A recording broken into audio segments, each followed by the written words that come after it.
Hello, hello. Hi, good to see you. Good to see you too. It feels like it's been longer than usual for some reason. I think it has. Oh, here we go. That might be it. I think my schedule messed things up. So now I feel I can lean into the fall with some of the busyness behind me. Yay, same, same. And I know that means we both have a little bit more space and space for, I hope, joy and creativity, but also space for thinking about liberation and thinking through what it looks like. And so, do you want to share what your piece was that you'd like to focus on today? Yeah. Yeah. I mean, I feel like since our last podcast, I've been thinking a lot about Israel and Palestine and how did we get here and trying to just digest books and content and listen to different voices from different identities. And I was and thinking about like how polarizing a topic this is. And this is just like one of many polarizing topics. And so I was listening to like a program, a podcast of these authors who wrote this new book called How We Ended Racism. And I guess it's like set forth in like 2050 or something like that. And it like basically talks about how we ended it, like with the idea that you could end racism in a generation.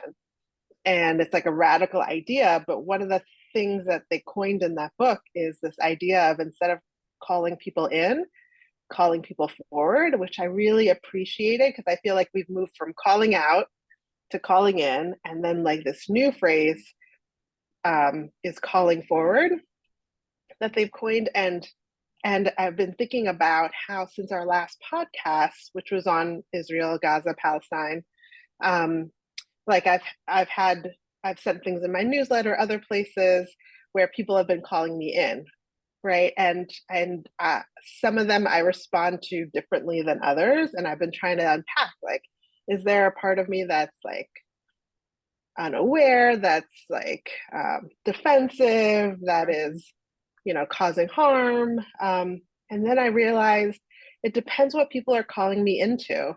And I'm sure that's true for everyone. Like, how do I receive the calling in? But then when these authors talked about calling forward, I thought, that's it. I think if people are calling me forward, like it's moving towards more liberation, it's moving towards like being a better ally or accomplice, then I'm all in, even if it's hard to hear. But if it feels like you're calling me into what I consider misinformation or disinformation or oppression of one group over and like siding with another group, then that's where I'm like, no, I'm on the side of liberation, like collective liberation. And there has to be a way where everybody can have liberation. And it can't be this us versus them. So that's kind of where I'm at right Yeah. now. Yeah, that makes so much sense. Can you say, so I totally hear you on the, if somebody is calling you in and it doesn't feel like it's in the name of collective liberation, right? Um there's content differences there, certainly. Yeah. But I imagine there's also a different emotional undertone or a different delivery or Oh, yeah, for sure. can you Yeah. can you talk to me about how that way plays into calling in versus calling Yeah. in? Yeah. And it's interesting because all of these calling ins are happening via email, right? And like you and I have talked about how social media, email is like, it can be tricky to navigate because, especially when people are talking about things that they're like emotionally charged about and passionate about, the delivery via email cannot always be embodied, right? It can't always give a full story. And when I think about like the people who I've had a hard time like receiving it from, I think it's one is when the assumption is that I'm not educated, right? The Mm, assumption is I'm not, and it comes through like, I think one started out with almost the first line was, I think you should um, read more about things. And I thought, that's how you're going to start. I'm not even in a relationship with you. I've never met you. You're just on my newsletter list. And I thought, you're making major hmm, assumptions. yeah. So it's like, and part of it is like ego, right? Because I'm like someone who like takes great pain to like make sure I'm educated before I speak on something. because I wouldn't want to do harm. So I think that felt like that. And then a lot of the sticking points were things where it's like, in this book they talk about how do we begin to understand what truth is, right? Like your Mhm. truth may be different than my truth. Who's right?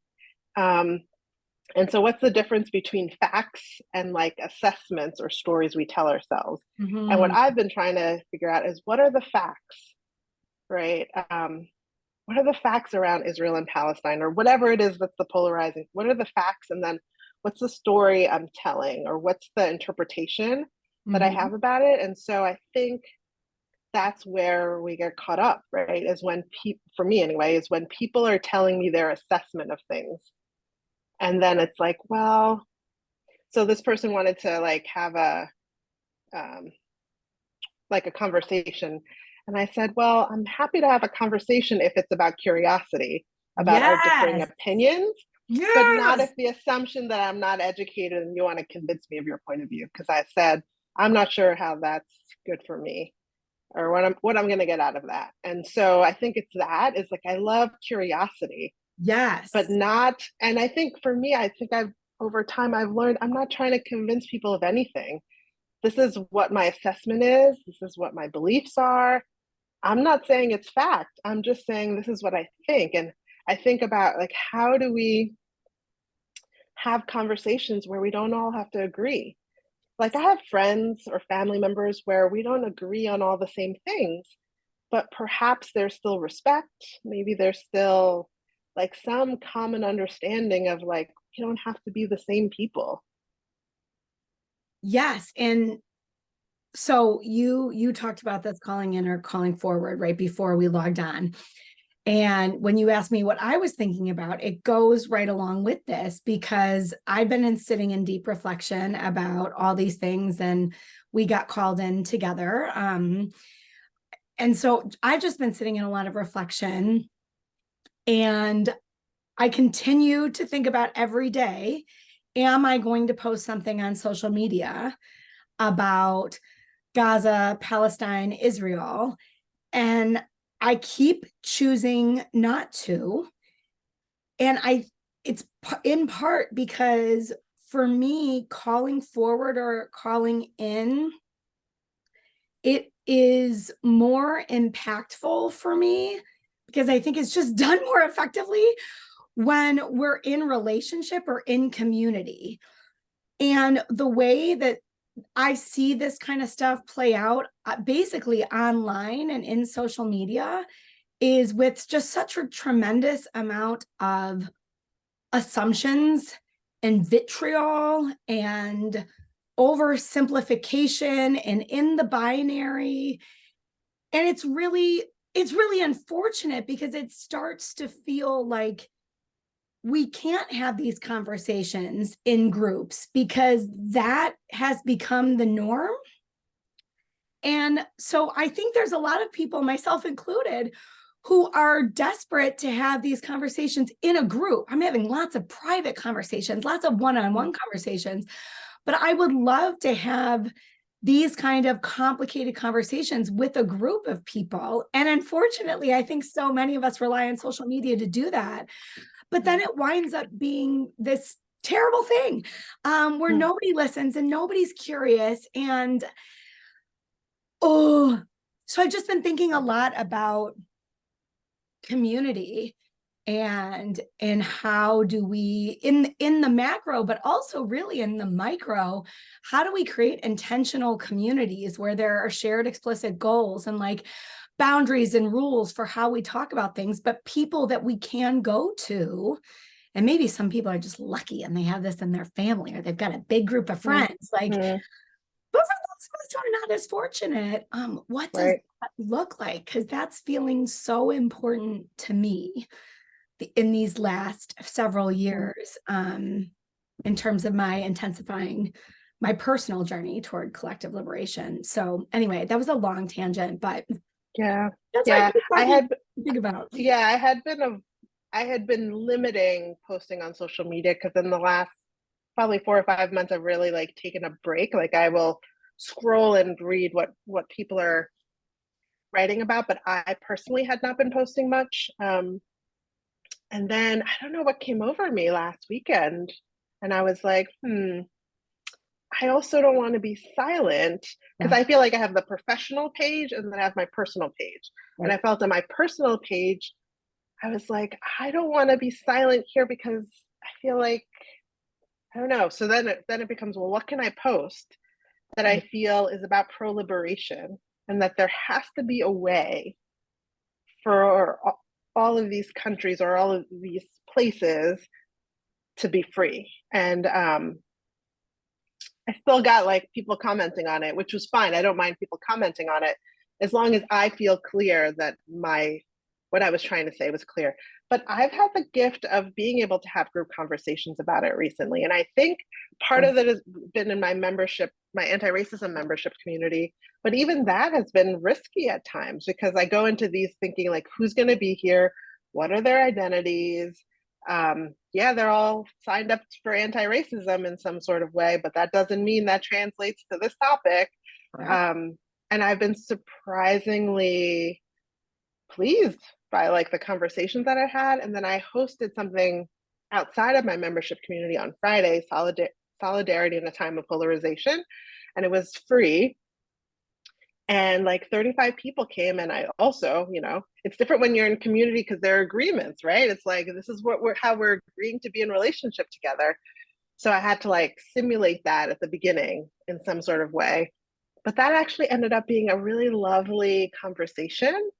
And what I heard was like so much pain, particularly from Jewish identifying people who feel like they don't have a tribe to be able to talk about some of their complicated thoughts and feelings about this topic without feeling like they're going to be kicked out of the tribe because they don't have like just the same homogeneous kind of solidarity or tribalism. And so like there's so many people out there who feel isolated and alone, or like they don't have a place where they can process out loud how they're thinking or feeling about things. Because I feel like we live in a culture in which it's like you have to like toe the line. I don't know, like you have to, if you're in a liberal circle or a Jewish circle or a Palestinian circle or whatever, a queer circle, like it's kind of like you have to have like this one mindset, and anything outside of that, you're not cool in some sort of way. Versus like, why can't we have these groups where people believe different things, but community care is still there? Yes. That would be amazing. I'm so glad that you got to have those experiences. I wanted to come to your the free thing that you were just talking about, and it didn't work. Because that sounds so great. Because it does feel in some ways, I think, especially in progressive liberal circles, there is this sense of, no, I want to demonstrate how much I know. And especially with, I think, white people, to like prove what a good ally I am, about whatever it is. And it just winds up being the embodiment of white supremacy. And because it's typically in the circles I'm in, it's a bunch of women. So it winds up being a bunch of women like coming at each other. And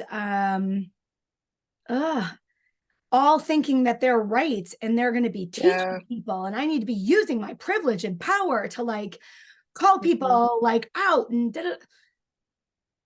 and so it makes people want to not speak. And again, people get further retreated into perfectionism, and that creates isolation, because it's like, well, I thought this was a place where we could talk about this, but I'm so scared to instead of just kind of like humility and curiosity. And again, I am speaking for people who are less directly affected by whatever the thing is, because I recognize that for those directly affected, it's a very different thing. But we, in progressive circles, we all seem to have the tendency, like we are every bit as fired up and can't talk to it and just condemn. And it's so ugly. Yeah. And I just think about like, what if we embraced or embodied this calling forward, where it's like we are willing to support people in moving more towards liberation or more towards being an ally or an accomplice, but we're not forcing them on them, forcing, and we're like, we believe like the essential goodness about these people. I remember the last podcast I had talked about like going out with a friend, like it was a double date, and that I was like, oh, I'm going to have a conversation with this person because I feel like lately they've been saying things that I've been experiencing as like little microaggressions. And I actually saw them yesterday and I was able to call them forward Mm. and like just say like, you know, I need you to work on not taking like this word whiteness personally. And like I could feel like it was hard for them and they heard me. And like we were able to talk about like what is it about this whiteness that triggers you and like how to not take it personally but also not be disconnected. And it was so lovely. And I was and I think, but I knew on some level it would be hard for me to say it and it would be hard for her to receive it, and that she would be able to be called forward, Mm. right? Like this is from a place of love that I'm asking you to do this. Mm. um and I think like how do we have more love in helping support people do this so that we can have deeper, more intimate relationships versus me retreating and her not having any idea that this is why I'm retreating. I love that. And I'm so glad for you that you got to have that moment with her. I imagine it left you feeling more connected and more hopeful. Mm-hmm. That's Absolutely. that's Yeah. amazing. So I wonder if it would be helpful for us to talk about like what are the elements of a calling forward that make it a calling forward, Yeah. that make it more effective than a calling out or even a calling in potentially. Yeah. Do you Yeah, have examples for you? Like when do you feel forwarded versus called out or even called in? a few things for sure. Because I have been called out called in, mostly called out, but occasionally called in or called forward within my practice. And so I feel like I have a lot of examples that have not, I think, been super effective or helpful, but a few that really have been.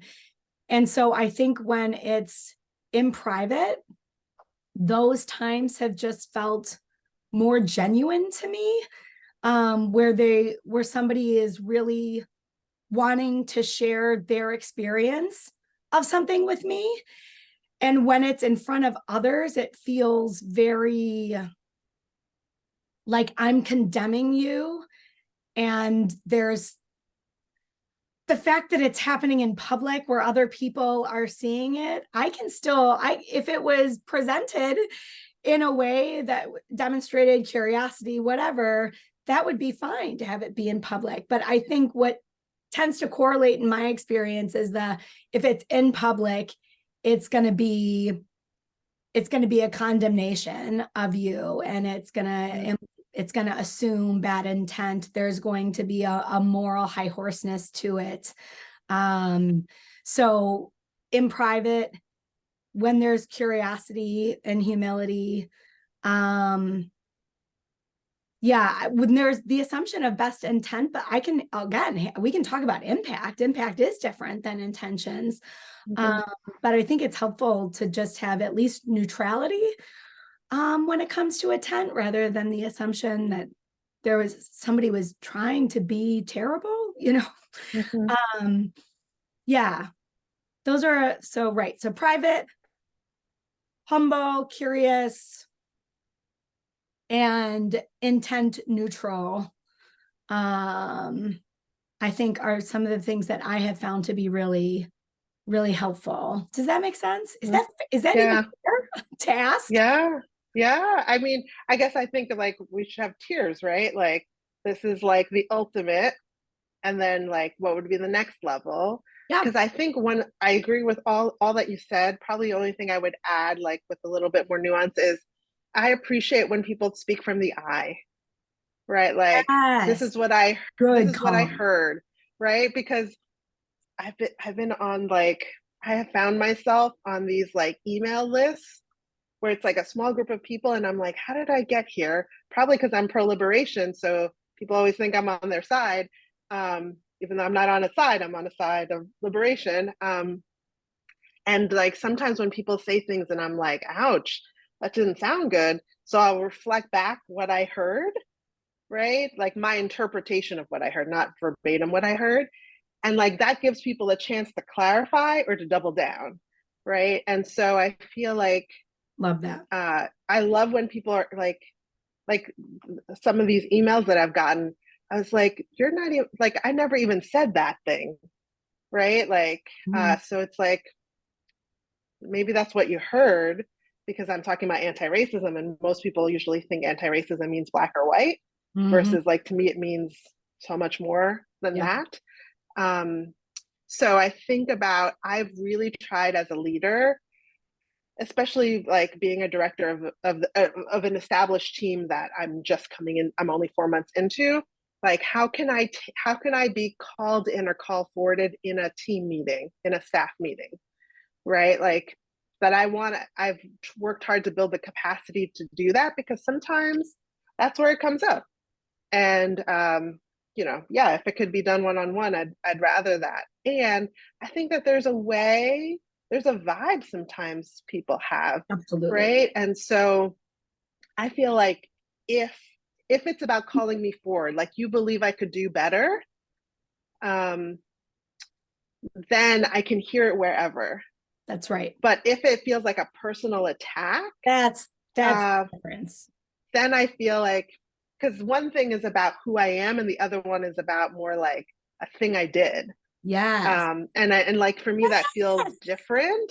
And I've been in both places over like whatever 15 years of leadership. I've been in both places where I've been called in or called forwarded or called out, and they feel different. Called in is more than called out, because I feel called out is just shame and dehumanization, right? And sometimes you have to call people out because like there's an immediate threat happening right here, right now, and me doing it later isn't going to interrupt the harm that's happening right now. Absolutely. But most of the time, that's not it. Right. And so called in is better, but I feel call forward is about movement forward, because sometimes we call people in and they do nothing, right? But the forward is like you're actually going to transform, right? Like something is going to change. There's a repair going to happen, a new insight, something is going to be different. Right. And what do you think in terms of the person doing it, in terms of calling in versus calling forward? I guess what is that? How does that look if we operationalize the idea of there's transformation happening here, there's an ask for actual change. What do you think that looks like?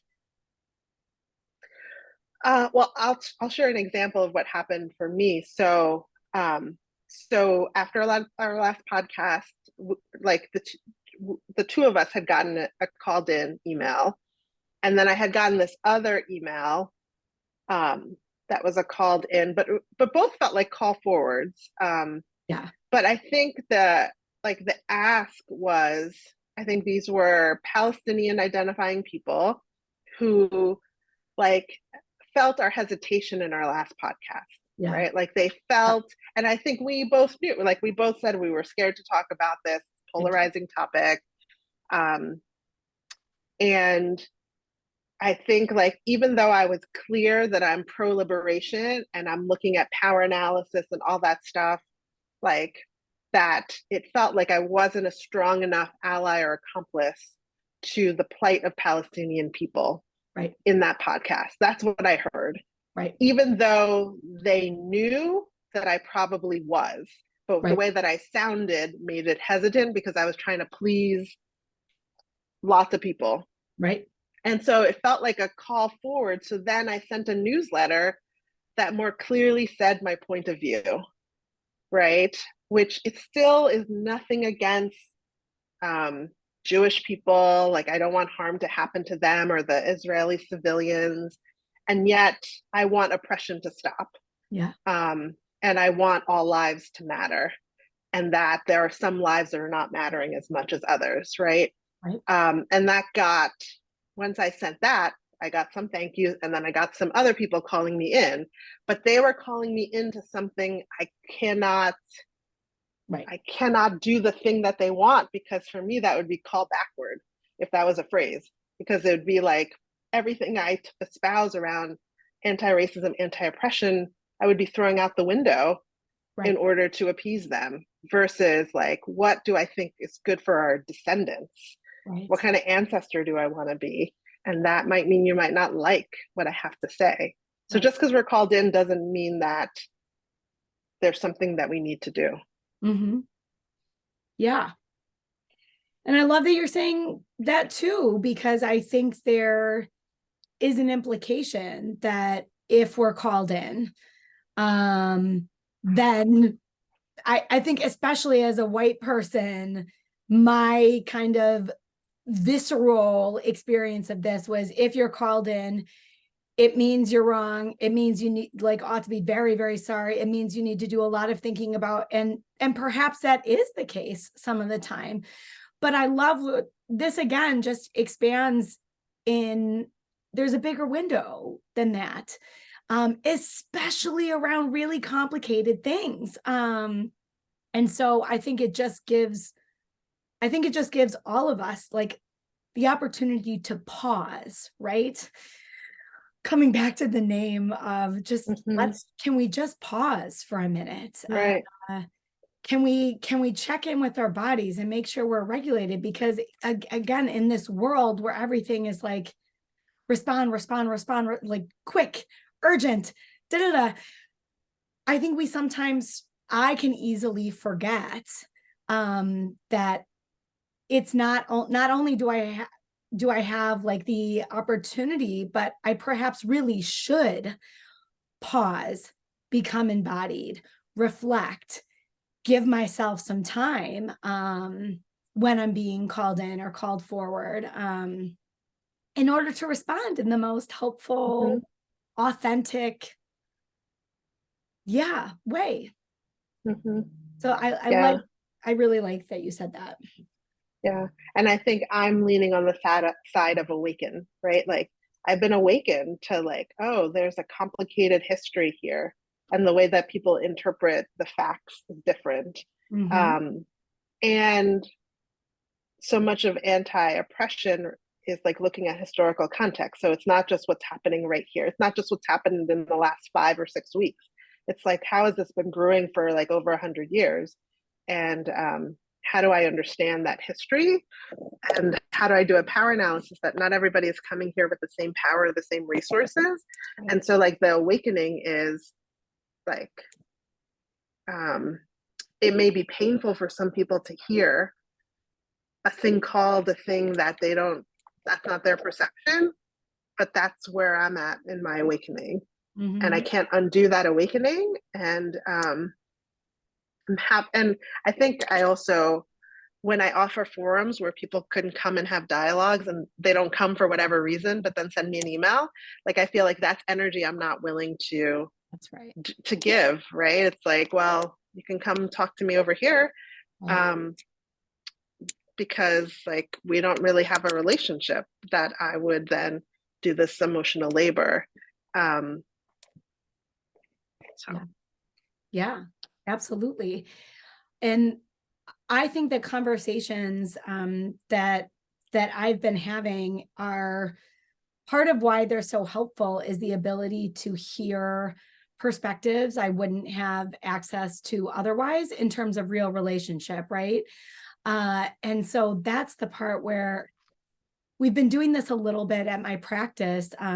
We have a Palestinian person on my team, and we have a couple of Jewish people on my team, and a whole lot of other people who feel a lot about what's going on. And so what I've really appreciated is centering the Jewish and Palestinian voices and hearing what they have to say, and then have it like collectively, and then having those one-on-one conversations where I'm able to just ask questions, and vice versa.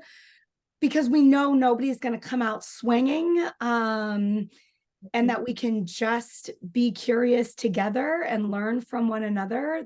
Those have been some of the most helpful conversations, and it just makes me, yearn for it so much in a larger way, in a more macro way, because I think it's just, those are the conversations and the spaces that I feel like can be so healing in this micro way, but also has a path forward. But it's just really hard.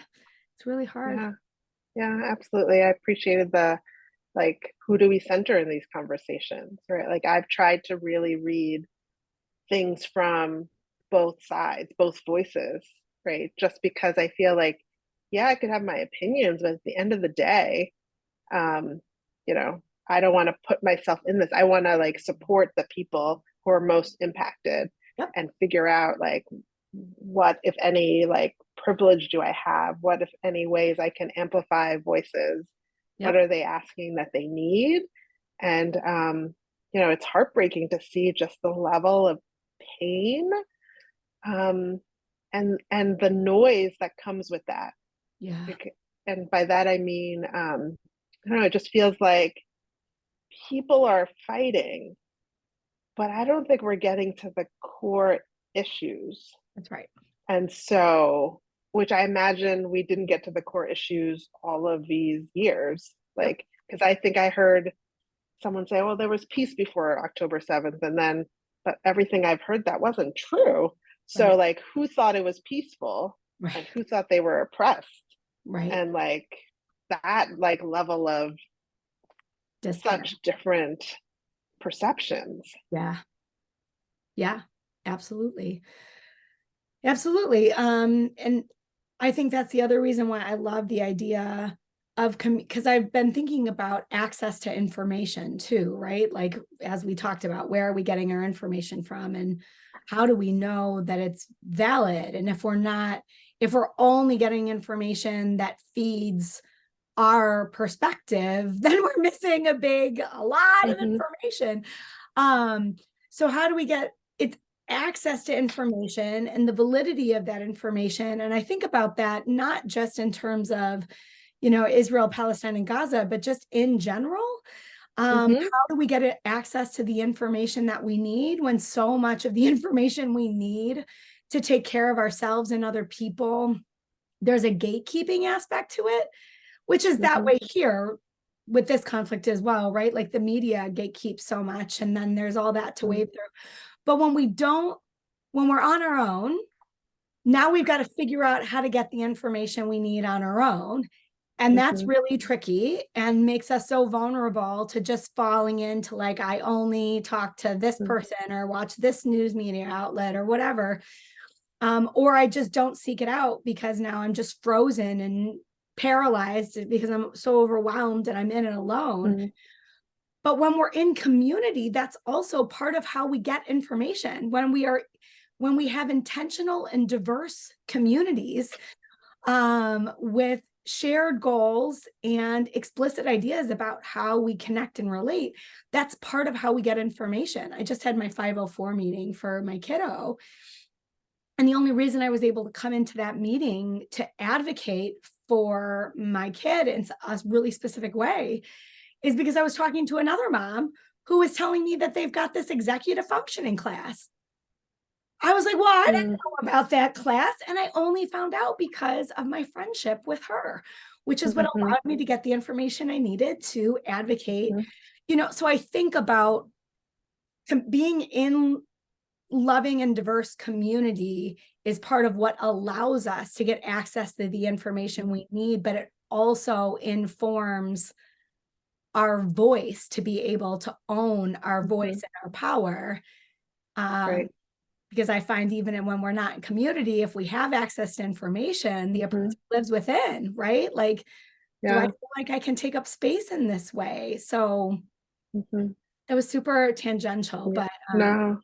Yeah, it makes me think about like, then, right, like if you're not part of those circles that has the knowledge, then you may never get it, right? Which makes me think of like, like how much like inequality rests on that, right? Right. Is that past information is passed through people. It's like who you know. Yep. And so if you don't know those people, or you don't meet with those people, or you don't go to those meetings, then you don't know, and you're missing out on a resource that is available to you. Mm-hmm. Um, I also, when you were talking, was thinking about a couple months ago, maybe it was back in June, where it was like Pride Month. I was doing a workshop for like a non-mental health agency about, just how can we, create more inclusive environments for, Pride Yes. Month and all year long. And I remember I showed a map created by Erin Reed, who's like this trans right activist who like maps all of the bills introduced to like limit trans care. And I showed this map, which showed basically like 70% of the states have introduced or passed legislation just this year. And I remember like, for me, I'm like kind of a visual person, so it's helpful for me to see visually. But I remember like the skepticism of some people, like, this Mm, can't be true, mm, right? And so like part of it is like, yes, like we should check, like, is this source reliable? But then the other part, right, which is like privilege, which mhm. says it can't possibly be this bad, That's right. right? And it's probably because you don't have this identity, and you don't have proximity to this identity, That's and right. you don't live in a state that is oppressive in this way, That's right. right? And so like, how is it that people, like, when is it that the information isn't true and we can't trust it, and when is it like your mind says it can't possibly be this bad? That's right. And I feel like we get back to proximity to difference a lot. I think it's one of the themes that anchors us, because if you're not intentional about your proximity to difference, like you're gonna have this like narrow scope by default. Mm-hmm. And it's not even oh yeah. Yeah. So that's such a huge piece of this is, again, like how are you intentionally creating community even in your little life, right? Like we can take this Mm-hmm. all the way up super macro. Right. Yeah. But even in your own little life, how are you intentionally creating diverse and loving community? Yeah. Um, and if you're not doing that, how might you start in small way? How do you expand your worldview in a meaningful but small way? Yeah. Yeah. Yeah. I was talking to a staff member this morning. So I work on this college campus, and I've read a lot of stuff about different college campuses have had pretty intense protests Yeah. and like discourse over the last month or so. And some of that has led to an increase in anti-Semitism and Islamophobia. Like the conversations are not maybe going well, and they're breeding more harm rather than like solidarity. Yeah. And yet that hasn't happened on my college campus. Like, sure, there have been protests and stuff, but it's nothing vitriol, nothing like people are like explicitly afraid to walk around and stuff like that. And I thought like the conversation I was having with a staff member was maybe it's because even though it's not a homogeneous campus, it doesn't have a huge Jewish population and doesn't have a huge Arab or Muslim population. And so like I wonder if you create more diversity, if there is more conflict, right? Mm, Um, and if it's a more homogeneous group, or appears on the surface more homogeneous, then there's less friction because maybe there's more of the same. And mhm. so like with proximity to difference comes more complexity Yeah. and potentially more conflict and different worldviews. And maybe some of us don't have those skills yet to do that. Like, how can we see conflict as something that can deepen intimacy if it's good conflict, if it's done in a way that both people can express their differences and don't feel personally attacked and Mhm. feel like heard and respected and curiosity. And like, how do we build communities that have more of that, Yeah. because the US isn't getting more homogeneous. No, And so we need to figure out how to be in relationship with difference. that's right. That's right. And I feel like one of the other tenets, themes that anchor us is curiosity and humility, right? And because such a big part of that is showing up to listen and to take up less space. And for some of us, me specifically, right? And to be curious about another's perspective rather than having like, it's so funny again with white people specifically, but like all these like people in anti-racism work who have colonizer mindsets of like, I'm going to come into this space and I'm going to tell you what is before I ask you a single question. It's wild, right? So like how can I, in being accountable, show up with constant curiosity, constant humility, about all the things that I don't know, and all the ideas and perspectives that this person I'm in conversation with has that I know nothing about, and that I need to take some time to learn.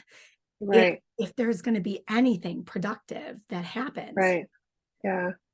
Yeah. I've heard, I think it was Ruth King who I first heard say it about like, you should get consent to have these conversations.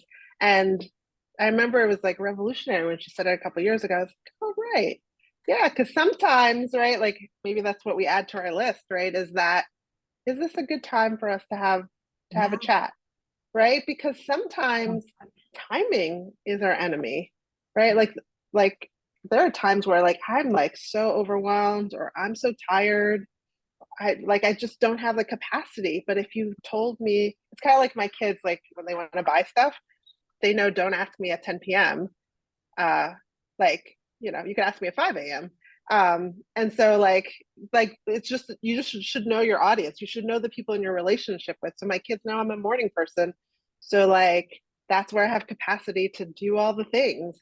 And at night I shut down. And so like I think like how do we, that's the relational part, right? Is yes, this topic has urgency and we're in relationship and it'll go further if the person has the capacity. So that might mean you gotta wait like a day or a week or something to have that conversation. And I think social media, while it gives us so much access, is like a thing. Like it's just like immediate, and it's like, well, unless you're that skillful person who can like say all those things in like that way that is embodied and not causing harm, then maybe you shouldn't do it. Absolutely. And I think about all the people who have really good intentions. Again, a lot of white people, white non-Jewish people who I think are perhaps wanting to be good allies and thinking the way to do that is to be loud on social media, which I get. That's what I did for a long time and thought that was where it was at. But again, like permission to stop, to breathe. Is it better to give somebody a call? Is it better to schedule lunch? You know, is it better to maybe introduce yourself? You know, just thinking really in a more nuanced way about giving and receiving feedback about stuff that really matters. Yeah. Stakes are high. Let's have meaningful conversations that are grounded in love. Again, for people who have capacity to do that. We can learn from one another and ask the questions we desperately need to ask, but feel too scared. And it's genuinely not a good idea to ask in certain places. Like, how do we do this in a more meaningful way rather than just a flippant comment on social media, you know? Yeah. And I think with all the posts, it's kind of that I've seen, it's like who's being erased, who's invisible in this post, right? Like which side are you tending to, and how is the person who doesn't have this identity or this worldview, how are they hearing this? And is that promoting building bridges? Because at the end of the day, bridges are the thing that are going to lead to liberation. That's right. Like collective liberation. That's right. And this feeling that like, again, as someone who is not directly impacted, so it's easy for me to say, but I want to figure out how do I support ceasefire, and how do I do that?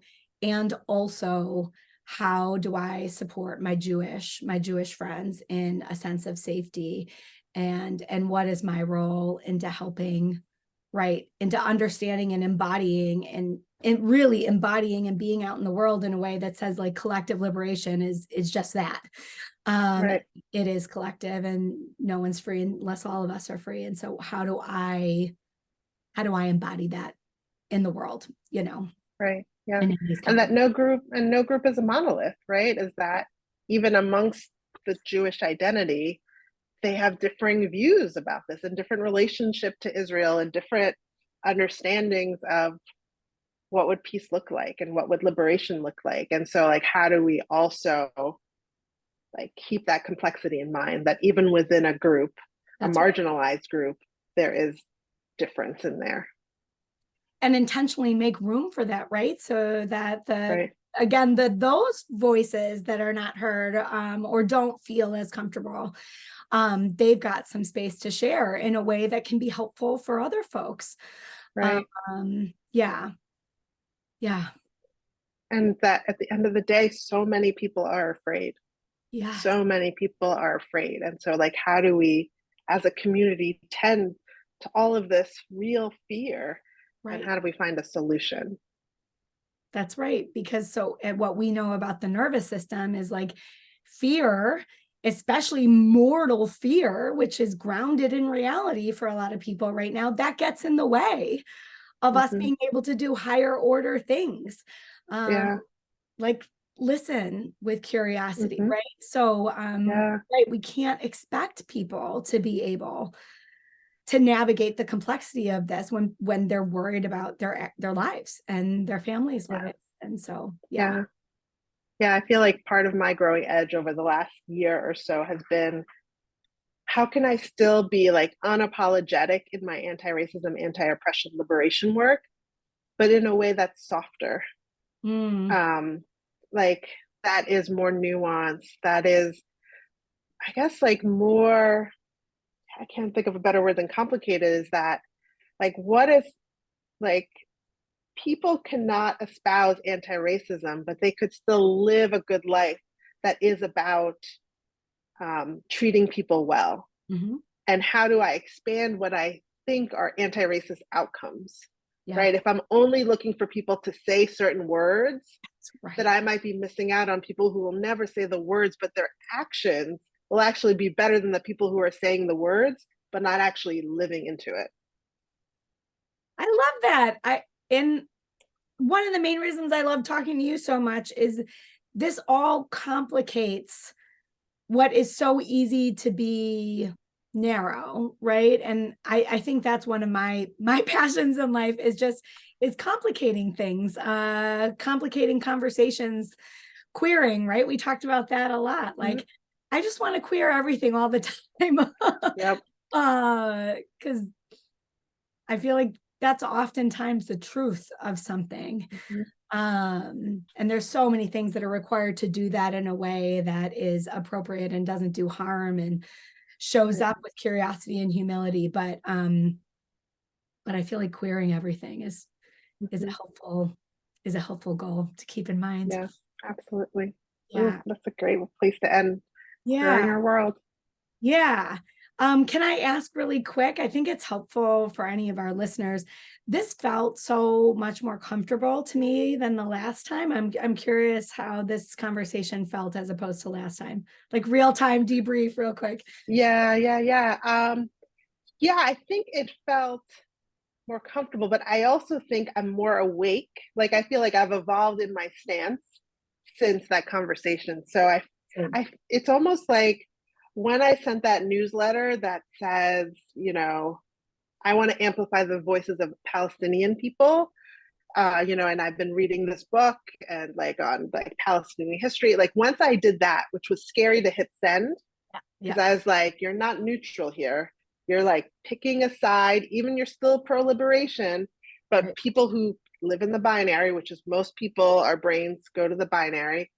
I think once I sent that, like, it felt like something freed up inside of me, right? Mm. It's like, that was the hard thing.